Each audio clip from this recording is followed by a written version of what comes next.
everyone, welcome back to another episode of Backstage Spotlight. Today I am with Jo Goodwin. Hello. Hello. Thank you so much for joining me. How has your day been so far? Actually, today has been a not normal day for me. I've actually been doing my garden. Oh, what a nice thing just to break the busyness of life up. Yeah, and I never have like a day where I do like a normal thing, but yeah, literally been doing all of normal things today to make up for lack of normality normally.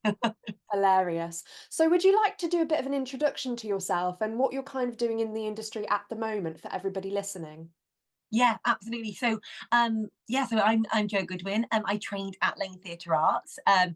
I graduated about 18 years ago now, but it still feels like yesterday. And obviously, I performed in musicals in the West End and tours, and then went in to being a dance captain, associate, and then now the past few years have been kind of given my own opportunities as a choreographer. So currently, I've got an Officer and a Gentleman on the road on tour, and I also did the movement on A View from the Bridge, which is in its final week in the West End, which is really fun.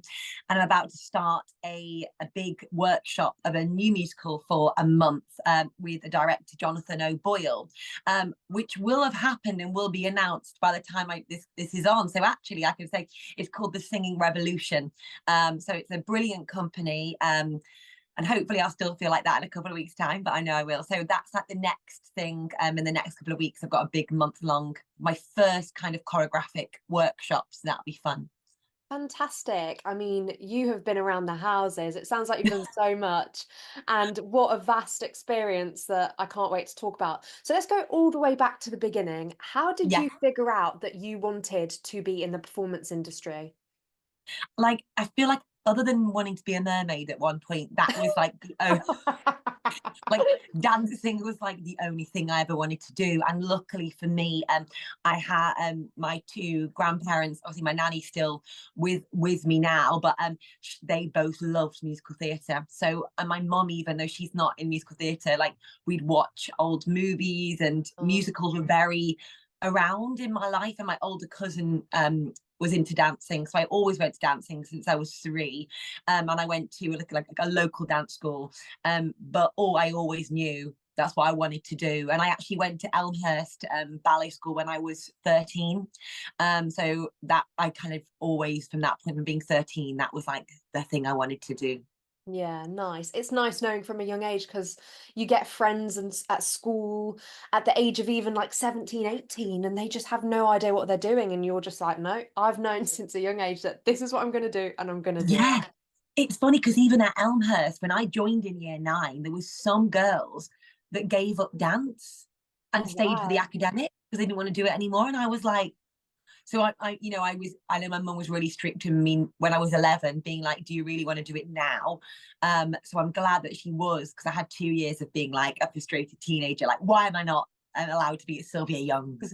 And then obviously then was allowed, but I'm so grateful to my mum for being like that. Like, is this really what you want to do? So you're very grateful for that. Yeah. So when it got to auditioning stage of actually training to be a professional, you mentioned you went to Laine Theatre Arts. How Yeah. was that experience for you searching for colleges? Because I know that nowadays schools are better in guiding you, but even when I was at school, it wasn't clear like what path I should go down and what routes I should take to be training professionally for performing.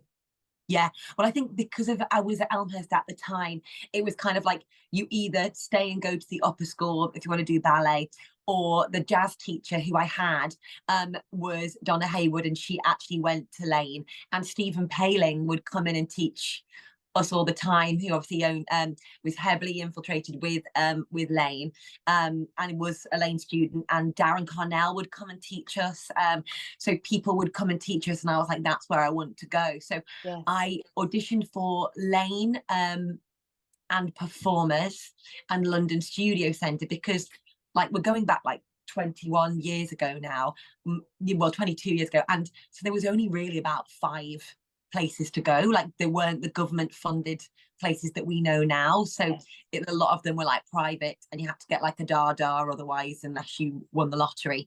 So I went to my I went to my performers audition and I really loved it, and went to my London Studio Centre audition and was given like funding on the day. And then when I walked into Laine, I was like, no, this is where, you walk into that atrium building, you've got all the headshots where you used to have the walls used to be full. There never used to be a gap. Like every headshot would be on the walls. And I remember seeing Wow. Ruthie Henschel and everyone and Kerry Ellis and well, actually at the time, Kerry Ellis obviously was like not no, I mean, she was obviously doing loads of shows, but she wasn't the Carrie Ellis that we know now, since because Wicked hadn't even happened then. So I just saw these people and I thought, no, this is where I want to go. And so Yeah. there was no question. And I back then obviously there was way more Dadas, so I got my Dada after my first audition, and then that was it. From the October of year 11, I knew I was going to go to Laine's. So, and I don't regret it. I loved it. I Yeah. absolutely loved Laine. It was so much fun. What a great college. So, what advice would you give for people picking colleges? What would you say like they should look out for? Right, because some people go, oh, I want to go to that college because of that person, like that person that graduated. And I think that is not what you do, because I do think that, like, say for instance, I do feel like you're your own entity. So I do feel like people need to look at the faculties more, because I think Yes. now people go, I want to go there because of that person, because they're in Les Mis, or that person is in Newsies. Whereas you actually look and you go, say for instance, with Laine, you go, Matt Cole, top choreographer, and everyone else that comes with him, Lucy Banfield. People don't seem to do the knowledge and the work to know what that faculty. And like, even, I teach a lot at Addict Dance Academy, and the fellow faculty there now, I mean, it's really, you're in the staff room, and I just think this is incredible, especially for commercial dance. So I do Wow. think faculty is a massive thing. And just how it makes you feel, and how when you walk into the building you feel it's the right place for you, and not because it's the place with the most Instagram followers, or the Yeah. place with, and I think that's what people think now. And like, people go to Move It and you just think, that's not, I mean, we didn't do Move It when we were at Laine. Like, that's not the be all and end all. Like, go and watch the Yeah. shows that you want to be in, and just have a little kind of feel. And I think from audition you sense whether or not it's a place for you or not. But I do know funding is a massive part of it now, and if you get funding somewhere, you're going to go to that place. Yeah. So, but I do think, look at the faculty, and sometimes 9 times out of 10, some of the faculty teach at 5 different places. So Yes. it's So not true. just that one. Yeah. And when you left Laine, obviously there's the whole agent palaver, and that's just a whole other story in itself. But when you started auditioning, what was something you wish you knew? Right. My first audition was for Me and My Girl. They were bringing that back for a UK tour. And it was Warren Carlyle choreographing it, who now big Broadway choreographer. But at the time, he was Susan Stroman's associate. And I remember going to that audition and being like, only a few of us got the audition. And I didn't, at a few rounds in, and it may even have been first round, I don't know. My feedback was detail. You Mm. went for it, but you didn't do what I asked. And I've always kept that with me ever since that audition. Sometimes people go, I think it's this. And actually, people are really, and I know I look for it now. I'm like, I want to see what I've choreographed, not your version of. And so many people are trying to make it their own thing, Yes. and not actually look and do what is set. And especially the big Broadway shows, if your hand is meant to be on number 5, your hand has to be, because you're going to be put in by the stage manager, not by a resident. So I Yeah. do think detail and absolutely ask questions is absolutely fine. And also the panel want you to be good. We Mm. don't sit there and go, oh, I hope everybody that walks into this room is terrible. So we want a good show. So I think if people think, the panel, we're auditioning everyone coming in, but also you as a performer are auditioning the panel, because you don't have to take the job. There Mm. might be another job that you much preferred the panel on. So I think if you apply your mind as in that way around as well, you might go in feeling a little bit more relaxed, rather than really wanting Yes. to please. Because I know I mucked up so many auditions, like Chorus Line when it came back to Palladium. I wanted it too much, and my throat went like this, and it just was yeah, it was not a great experience. So people don't talk about the things that they don't get, and there are so many shows where Yes. I just probably wanted it too much, and it was like, nope, nope, nope, no. Yeah, because I suppose with this industry, the passion is so strong that when you do go into those audition rooms, you try like too hard. And it's sometimes Yeah, it is just better if you just take a step back, relax, and then you actually do perform better.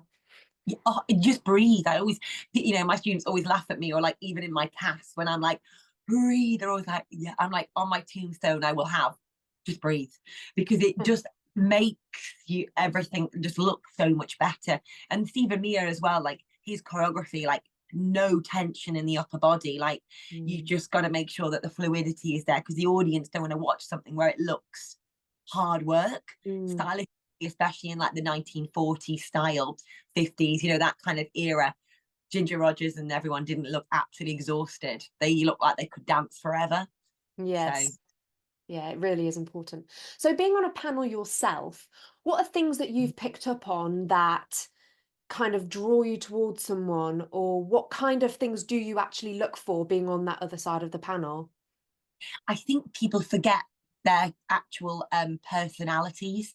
Like I'm really drawn to characters. Like I love someone who's got a bit of something about them. And just even recently, like when I've been, because I'm doing Plymouth Panto this year as well, and I was like, oh, trying to cast my dancers, and I was thinking, oh, that person would get on well with that person. And I know that energy there is what I would really like in the room, because Yes. there's so many talented people. When it comes down to it, you got to make sure a cast get on.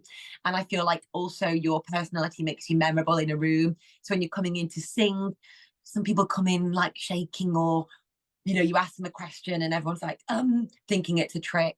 So I really would say just remember to be yourself, and come in being yourself, which is super Mm. important. I really look for that in a personality, and a workable personality. Yeah, nice. Let's talk about your choreography. What would you say your process was when you're going into a job? So, for example, Officer and a Gentleman, which I saw, Yeah. by the way, absolutely Oh, loved it. Yes, oh in god. Oh Wimbledon. god. And Oh no. Oh god. Wimbledon. It's really small. Oh, it's never the best venue for a touring show, because it's small. Everything's smaller and things are cut. really, So, well, it and the must be hard to sound. condense it to the different sizes. Yeah. Yeah. Yeah. Yeah. Yeah. Yeah. But sorry, I cut you off. Yes, so talk to me about when you start a show, what your process is in creating the choreography. So I always really go through the script first of all, because knowing where we are, what era we're in, stylistically, what would we be doing? So, say for instance, Officer and Gentleman, when we go into Girls Just Want to Have Fun, the tendency for a lot of people may be, oh my God, let's just dance, let's just really go for it. But I wanted to make sure, wanted the whole show to feel realistic, so Mm, that they doing social dance that suited the era of what they would be yes. doing in there at that time in Pensacola. So some things, maybe me 5 years ago, I would have been like, right, this is the time to go dance nation. When actually, and I know working alongside Nikolai a lot, it's got to be narrative and come from a real place, rather than, especially for that show, rather than it just being like a whole load of steps thrown together because I like them. So I really did look at each moment era wise and look at what it needed. So like the opening is a bit more kind of removed from realism, because we're in our bus, but it's a bit more heightened. But then throughout the show, everything then I've tried to make it as real as possible. Apart from like the montage, which again is a heightened moment when they're learning all their skills. So we did a lot of like hand kind of choreography to make it look like they're looking at computer screens. But so I did a lot of workshops and pre-production. So I was in New York at the time, and my associate Christian was actually with me. So I got a few dancers that I knew in New York, and we did a bit of work there. And then I came back. When I came back to England, I got some more dancers together, and just their kind of like influences as well is really helpful. So I think in any pre-production, in any show, I always am so thankful to those dancers that I've worked out the choreo on. Yeah. And I did the same with Pippin, because that was like a concert production.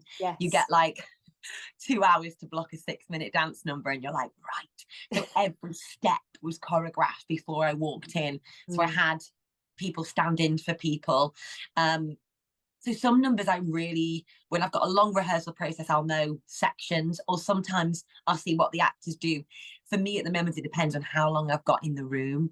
So Yes. My Fair Lady, we've got like 4 weeks. So I mean, I've already choreographed Get Me to the Church on Time. So I've had pre-production for that. So yeah, it just depends on kind of the process.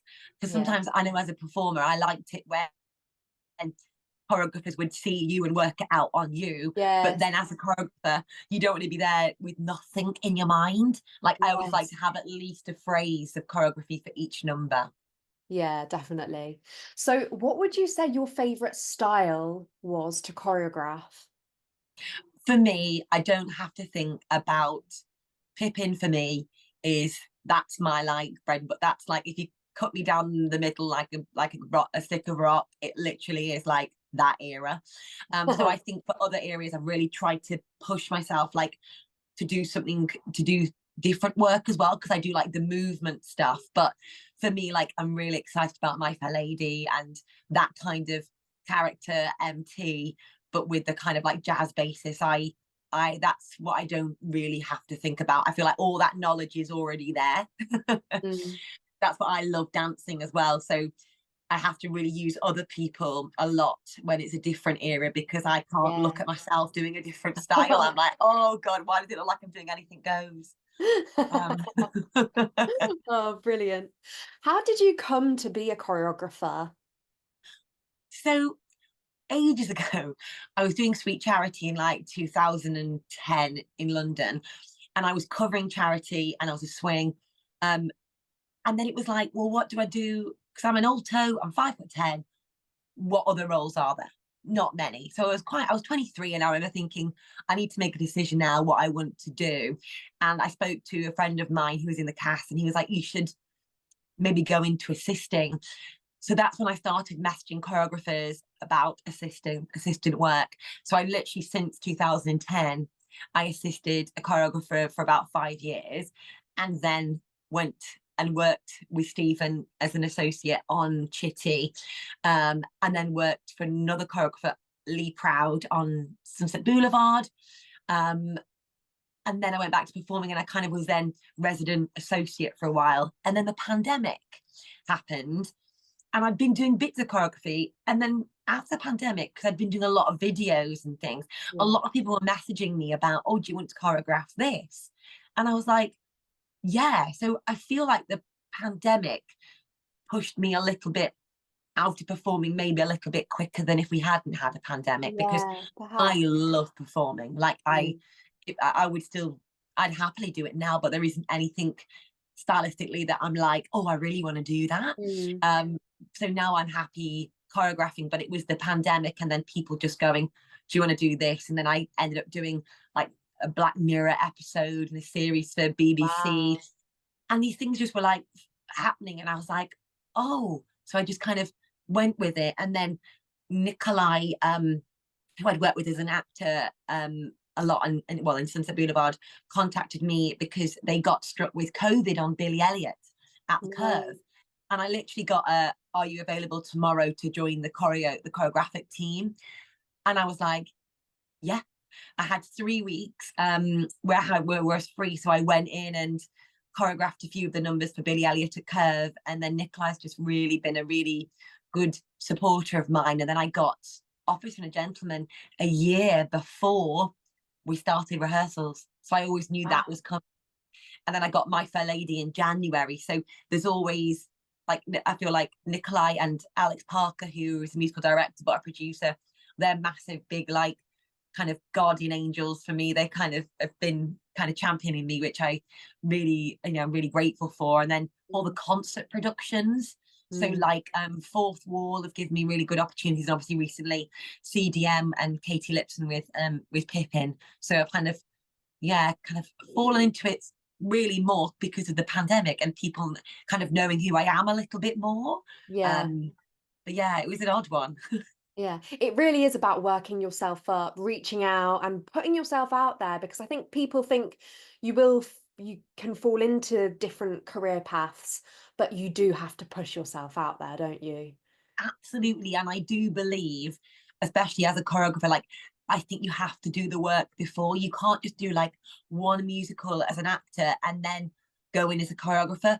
you can, but I think there's so many things to learn, and I think you're going to be better in the long run if you just know how the room works and Mm. how everything works, and being in the rooms. Like, people contact me about assistant work or shadowing, and I'm like, yeah, absolutely, because people reach out and ask the questions, ask choreographers. Like, Nikolai always has people in the room, um like shadowing for a day, just watching how a room works. Yeah. And then one of my friends contacted, when we were doing Oliver at Leeds Playhouse, she was becoming an associate director, and she said, oh, do you reckon they'll let me come and shadow? So she contacted James Brining at Leeds Playhouse, and she came and shadowed James for a day and watched us put together elements of Oliver. And, as long as people are, you're in the room, you're not going to be a nuisance. You're just watching and learning. And I listened to a podcast the other day, and the actress Elizabeth Banks, Mm. from Hunger Games? She was saying she was on a film with Steven Spielberg, and she was really young and inexperienced. And she just said, do you mind if I come into the video lounge? So she went into the video lounge and would watch other people doing their scenes. And then now she's a director, and she was like, I feel like because I watched how he was doing it and what actors were doing, it really helped me become the director that she is today, and the confidence. So I'd always say the worst thing that someone can do is say no or not reply. So Yeah. send an email. Exactly that. Yeah, that's really, really good advice. Can we talk about your TV work? As you mentioned, you did stuff for the BBC, the Black Mirror episode. How do Yeah, you find working for the camera versus working for the stage? I really like working for the camera, because the director has the eye on where the focus is. So if Yeah. there's like a massive big club scene, you don't need to worry about like Flossie Ann in the corner, because that that's not the story beat. So I Mm. love how the TV scripts come, and you've got the music, and then you're literally given the story beat. So within the choreography, you need to hit those moments, and the directors are just there. Well, I worked a lot with John Crowley, who directed Brooklyn, the film, and he's recently directed the Andrew Garfield, Florence Pugh new film, and Nice. he is a theatre director. Yeah. So the Black Mirror I did for him, and Life After Life, and it's just so clear, like it's hard to get it wrong. Whereas I Yeah. sometimes think in theatre, if you're in one room, the director's in another room, it's easy to come together and it not feel right. Yeah. Whereas it's just, I feel like TV is super clear. Mm. And actors, I love working with actors, like the three actors on Life After Life. Thomasin Mackenzie, who was in oh gosh, Jojo Rabbit. She Mm. was fantastic, and Sean Delaney, who was in Killing Eve as well, and Laurie Kidderton. Yes. They were just like a dream to work with. They worked so hard. So I really loved doing TV and like the period drama thing. Mm. I haven't watched Bridgerton, so I feel like I'm on my own not watching it, but I know that kind of, I'd love to do like what Polly Bennett does, like the big movie. I really am kind of like intrigued as Yes. to working with actors and making them just feel confident in their movement. I feel like I'd like to do that. Yeah, that would It be a looks super great, fun. yeah, great little project to do. And Yeah. what is the process of filming? How long does it actually take?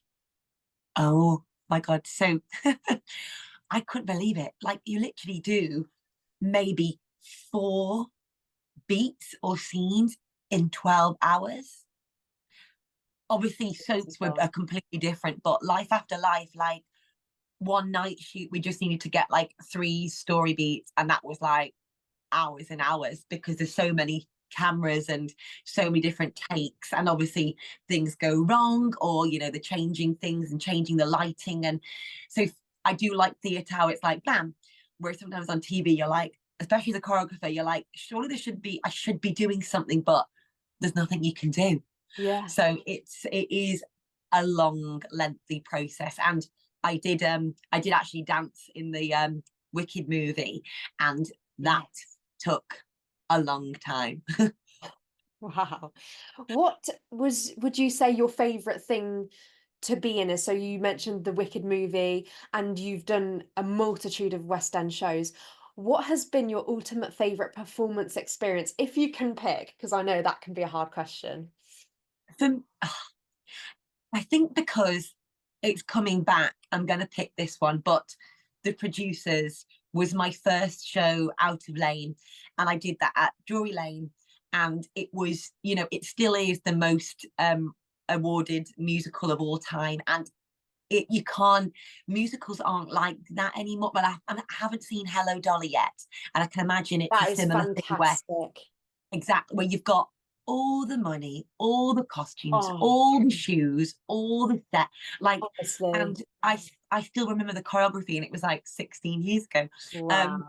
but I'll never forget being at Drury Lane and getting, you know, doing that show, and with it happening again, I'm just so intrigued because I feel like it's my generation's Hamilton. Like, it changed musical comedy, you know, Yes. and like now, you know, and now people think of Hamilton, but Producers is the most Tony Award winning show of all time. Wow. So for me, that was my favorite. And being tall, everyone was tall. Like, it was, I mean, it's hat, and we acted like grannies, and it was just brilliant. But I did love Sweet Charity, and every musical I've done with Stephen Mear.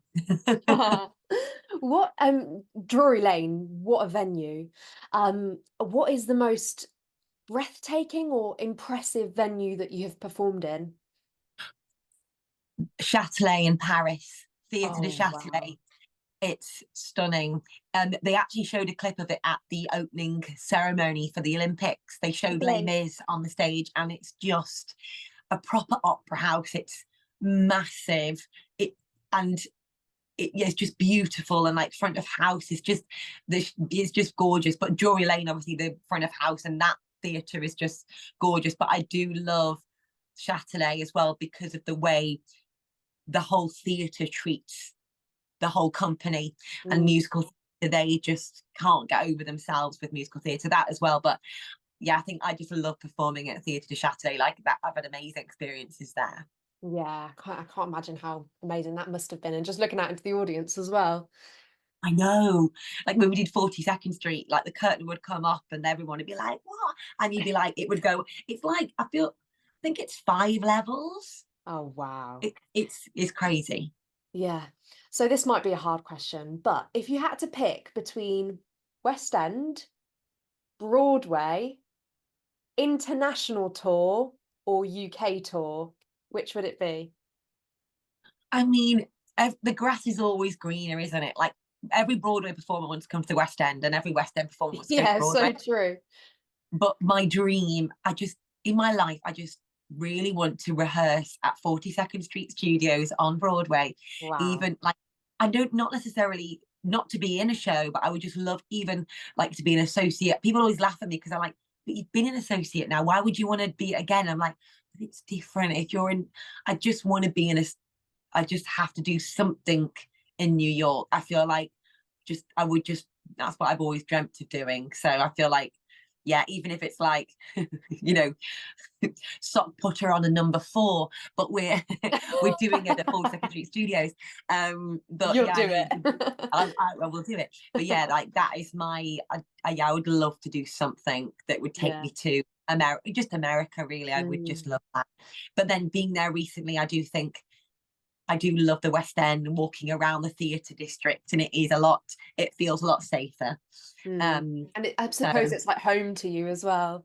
yeah, yeah, and you know everyone. Mm, Um, but yeah, no, I think everyone, just the grass is always greener, isn't it, yeah. somewhere else? So along those same lines, if you could pick a show to do in the future that you haven't done before, like a dream show for to choreograph or even perform in, what would that be? I'd love to choreograph Mac and Mabel, Oh, what a fun one. That would be and I've been thinking great. about it recently. Mac and Mabel, Nine, Damn Yankees. They're like the three I keep thinking about at the moment. Yes. So, Do you prefer like classics over new theatre? well, if it was, I'd love to do another film to stage, and Oh, yes. I love working with children, which not many people do. Ah, I love choreographing for kids like Oliver, Billy, nice. Yeah. Chitty, work it because they look at you like it's the best day they've ever had. Oh, Um, so I would love to do maybe a musical with kids that maybe was like a movie musical or something. yes. Like So that would be fun. they like the Matilda one that they've recently done. Yeah, yeah, absolutely. Or even like a movie to stage of a kids movie or something. That would be Yes. fun. So I Yeah. do like new stuff, but I know that stylistically, if someone said something, I'd be like, oh, like I feel like now I know what I really get excited about. And when like My Fair Lady came through, I genuinely was like, oh, like that was the most happy I've ever been. So Oh, so nice.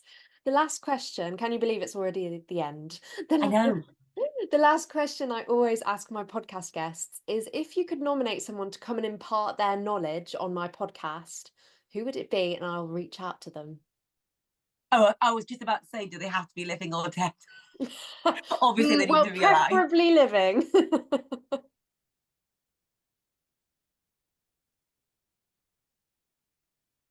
Concentration is real. I mean, Stephen Mia, have you had him He's been already? on. Oh, for God's sake. I need to listen to that one then, don't I? Get some knowledge. Um, okay. Jonathan O'Boyle. Have you had Jonathan? No, okay. Jonathan is, I mean, I love working, and Paul Foster as well, fantastic Okay. director. Both of them are just so wonderful. Yeah. And obviously Jonathan has done Cruel Intentions, but then recently Barnum, and Paul, I'm So the doing the play with him. range. But the range, and Paul does it is fantastic at all the classics, and then also like Shakespeare and plays. So I think it would be really interesting. Um, yeah, and also Jonathan, his story from like Associate. I'm telling you about Jonathan. I think we should get one of them two on. Okay, yeah, great suggestions. Thank you so much. And listen, it's been an absolutely amazing episode. I've loved chatting to you, and I hope you've enjoyed it as well. Yeah, thank you so much. They were brilliant questions. Oh, thanks. And everyone listening, hope you've enjoyed, and we'll see you next week for a fresh episode. Take care.